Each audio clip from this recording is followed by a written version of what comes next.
మన vintage collections, Kadambari collections, పూర్ణిమ prints లో ఎంత కొంటే అంత ఉచితం.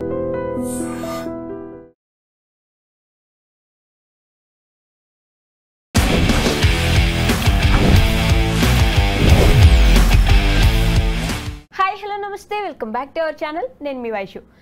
బేసిక్గా చిన్నప్పుడు అమ్మమ్మలు కానీ తాతయ్యలు కానీ అమ్మ వాళ్ళు బిజీగా ఉంటే పక్కకు తీసుకెళ్ళి కూర్చోబెట్టి చందమామ కథలు, ఆ కథలు, ఈ కథలు చెప్పి నీతి అడిగి ఏం అర్థం చేసుకున్నావమ్మా అని చెప్తే అవును ఇది కరెక్ట్, ఇది రాంగ్, ఇది మంచి, ఇది చెడు అని అనుకునే వాళ్ళం. ఇప్పుడు టీచర్స్ కానీ స్కూల్లో పిల్లలకు కానీ ఇంట్లో కానీ అసలు పిల్లలకి కథలు చెప్పడం మానేసి ఏ ఫర్ ఆల్ఫాబెట్స్ అన్నీ చెప్పడము, ఏ ఫర్ యాపిల్ అని చెప్పడము, బి ఫర్ బ్యాట్, ఇవి తప్ప అసలు ఇట్లా లేదమ్మా ఇది మంచి, ఇది నీతి, దీంట్లో ఇది తెలుసుకుంటే నీకు ఫ్యూచర్లో ఉపయోగపడుతుంది, ఇలాంటివన్నీ చెప్పడం ఎందుకు మానేశారు? స్టోరీ టెల్లింగ్ అనేది ఎంతవరకు ఇంపార్టెంట్? ఈ విషయం గురించి మాట్లాడడానికి మైండ్ మ్యాటర్స్ ప్రోగ్రాంలో ఈరోజు నాతో పాటు డాక్టర్ మాధవి గారు ఉన్నారు. మేడంతో మాట్లాడదాం. Hello ma'am. హలో, నమస్తే. నమస్తే. బాగున్నారా మ్యామ్? స్టోరీ టెల్లింగ్ అంటే ఇప్పుడు అసలు స్టోరీ టెల్లింగ్ అంత ఇంపార్టెంట్ ఏముంది అనే క్వశ్చనే ఫస్ట్ రైజ్ చేస్తారు. మాకెందుకు అంత ఇంపార్టెంట్ అనేది నాకు ఇప్పుడు అర్థమవుతుంది. నేను అప్పుడు పెరిగిన విధానానికి వాళ్ళు అప్పుడు చెప్పడమే కరెక్ట్ అని నాకు ఇప్పుడు తెలుస్తుంది.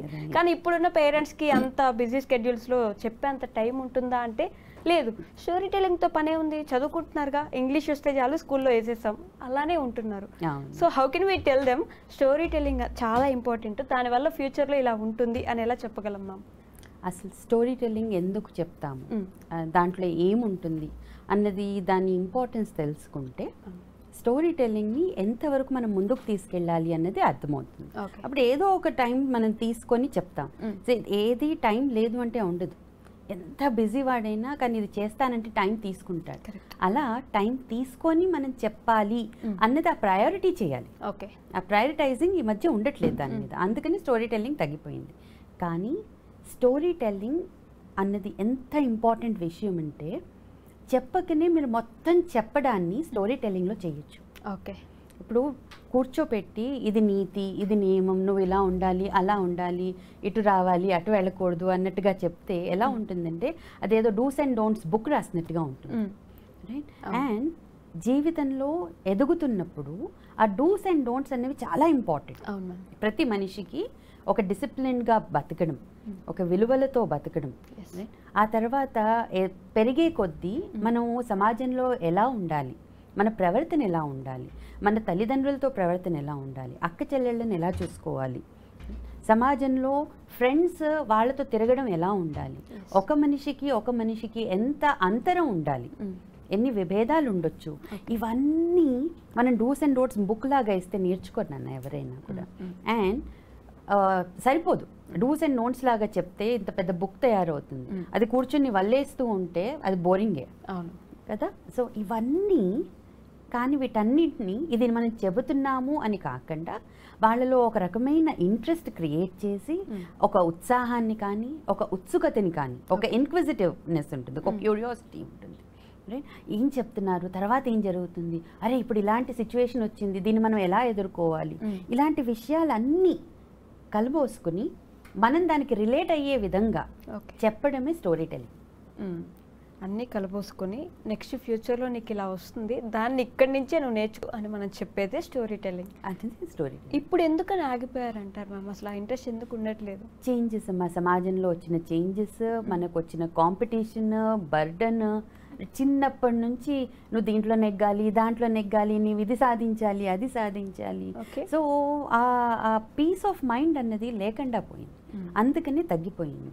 ఇప్పుడు స్టోరీ టెల్లింగ్లో బేసిక్గా ఏం జరుగుతుంది అని అంటే అదంతా ఒక మంచి రకరకాల క్యారెక్టర్స్ని మనం పెట్టి మనతో ఎలా జరుగుతుందో అలాంటి ఒక సన్నివేశాన్ని క్రియేట్ చేసి దాంట్లో ఒక్కొక్క పాత్ర ఎలా ఉంటుంది అని చెప్తాం. ఆ చెప్పే ప్రక్రియలో ఏం జరుగుతుందంటే మనం ఇక్కడ విజువలైజ్ చేసుకుంటాం, మనల్ని మనం దాంట్లో చూసుకుంటాం. ఒక క్యారెక్టర్ మనకు చాలా నచ్చింది, దాన్ని తప్పకుండా మన స్టోరీ టెల్లింగ్లో పార్ట్గా ఏముంటుంది అని అంటే ఒక హీరోయిక్ క్యారెక్టర్, ఒక విలువలతో నిండిన క్యారెక్టర్. ఆ క్యారెక్టర్ ఎలాంటి ఒడిదొడుకుల్ని చూస్తున్నారు, ఎలాంటి ఇబ్బందుల్ని ఫేస్ చేస్తున్నారు, అలాంటి ఇబ్బందులు వచ్చినప్పుడు మరి వాళ్ళు కాంప్రమైజ్ అవుతున్నారా, కాంప్రమైజ్ అవ్వకుండా మరి ఎలా నెగ్గుకొస్తున్నాడు, సమయస్ఫూర్తి, presence of mind, common sense, right, తర్వాత బేసిక్ మేనర్స్. ఓకే, సో ఇవన్నీ యాక్చువల్లీ ఏం జరుగుతుంది అని అంటే స్టోరీ చెప్పినప్పుడు ఆ క్యారెక్టర్స్ని మీరు చూపించట్లేదు తెర మీద, రైట్? ఇవి మనం ఒక్కొక్క క్యారెక్టర్ని వాళ్ళని అక్కడ డిస్క్రైబ్ చేసిన విధానాన్ని బట్టి మనం ఊహించుకుంటాం. కరెక్ట్. మనకు చిన్నప్పుడు అలవాటే ఉంటుంది.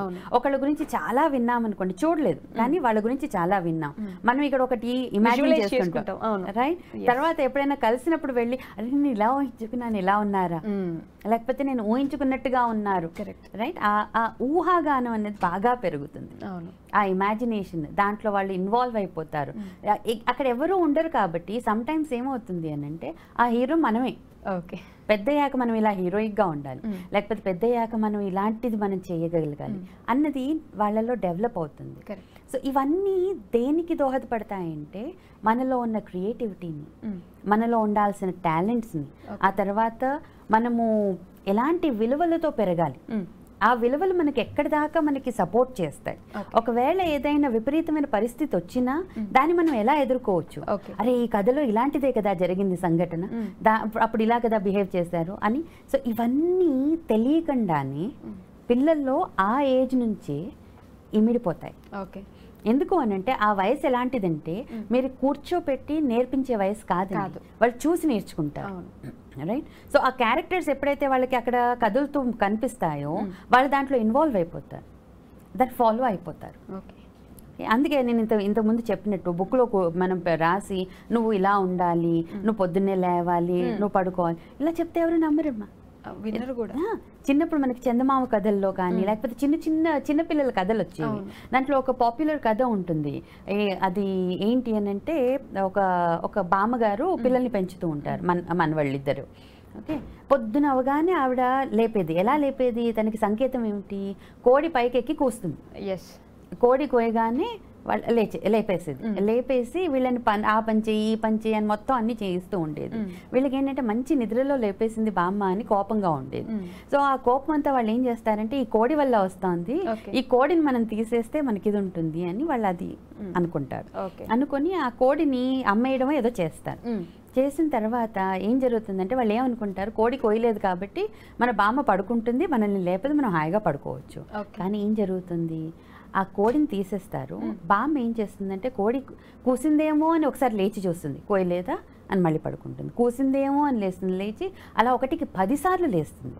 10 సార్లు లేచి పిల్లల్ని చూడరా కోడి ఎక్కడుందో కూసిందో లేదో అని లేపుతూ ఉంటుంది. అప్పుడు వాళ్ళకి ఏమనిపిస్తుందంటే ఒక్కసారి కోడి కూసినప్పుడు లేవడమే బాగుంది కదా, ఇలా 10 సార్లు లేపుతోంది బామ్మ అని. సో మనం ఏం చేస్తున్నాం, ఇలాంటి చిన్న చిన్న కథల ద్వారా నువ్వు ఒక రోజు ఒక టైంకి లేవడానికి బద్దకిస్తున్నావు, కానీ అది లేకపోతే అసలు నువ్వు రాత్రంతా పడుకోనివ్వకుండా ఆవిడ లేపేస్తాం. కరెక్ట్. సో అలాంటి నీతి ఆ కథలో తెలిసిపోతుంది. సో మనకు ఆ బద్ధకం అది చేయకూడదు, మనం ఉండాలి. సో ఇది స్టోరీ టెల్లింగ్ చేస్తుంది.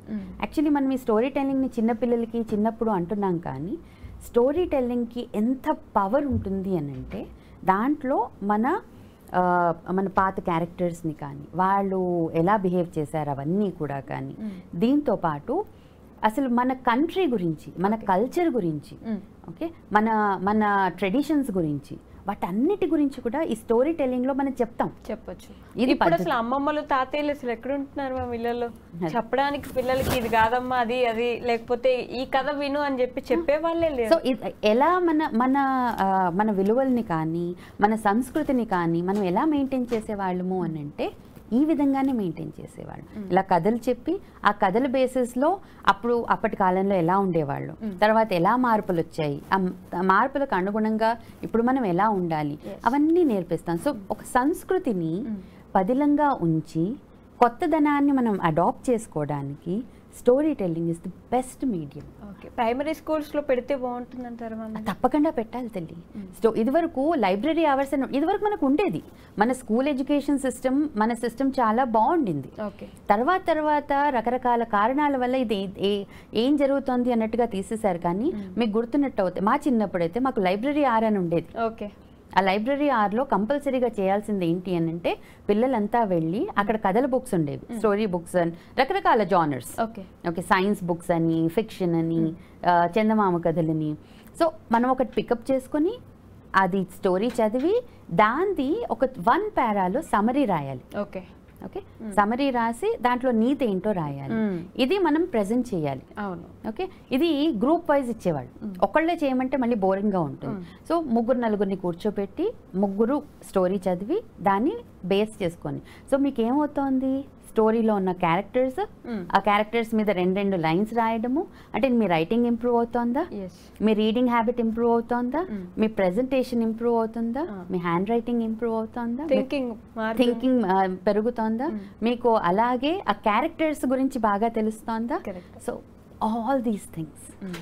సో స్టార్టింగ్ ఇయర్స్ ఎప్పుడైనా మనం ఏమంటామంటే స్కూల్లో first 5 years are formation years. ఆ ఫార్మేషన్ ఇయర్స్లో వాళ్ళకి మనం నేర్పించాల్సింది ఏంటి అని అంటే, డిసిప్లిన్ అంటే ఏంటి, గ్రాస్పింగ్ అంటే ఏంటి, ఎలా ఐడెంటిఫై చేయాలి, దేన్ని ఐడెంటిఫై చేయాలి, ఇవి మనం నేర్పించాలి. ఇవి నేర్పించిన తర్వాత మీరు తర్వాత ఆల్ఫాబెట్స్ అవన్నీ మొదలు పెట్టండి. అప్పుడు మనం కష్టపడక్కర్లే, వాళ్ళ చేత 10 సార్లు చెప్పించక్కర్లే. సో ఫస్ట్ ఇయర్స్ ఫార్మేషన్ ఇయర్స్లో కంపల్సరీగా చేయాల్సింది ఏంటి అని అంటే, వాళ్ళ మైండ్ సెట్, వాళ్ళకు ఒక యాప్టిట్యూడ్ క్రియేట్ చేయడం, ఇదంతా ఆ స్టోరీ టెల్లింగ్, దానికి సంబంధించి ఇలాంటి యాక్టివిటీస్ దానివల్లే వస్తాయి. ఇప్పుడు కొత్తగా ఏంటంటే ఇంటర్నేషనల్ లెవెల్లో మేము ఇలా నేర్పిస్తున్నాము అని కొన్ని స్కూల్స్లో ఏర్పాటు చేశారు. కానీ ఇవన్నీ మనకు ఆల్రెడీ ఉన్నాయి. ఉన్నదాన్ని పక్కకు జరిపి కొత్తది మళ్ళీ తీసుకుని మళ్ళీ మనకు లేదని చెప్పి అది జరుగుతుంది. Okay ma'am, thank you.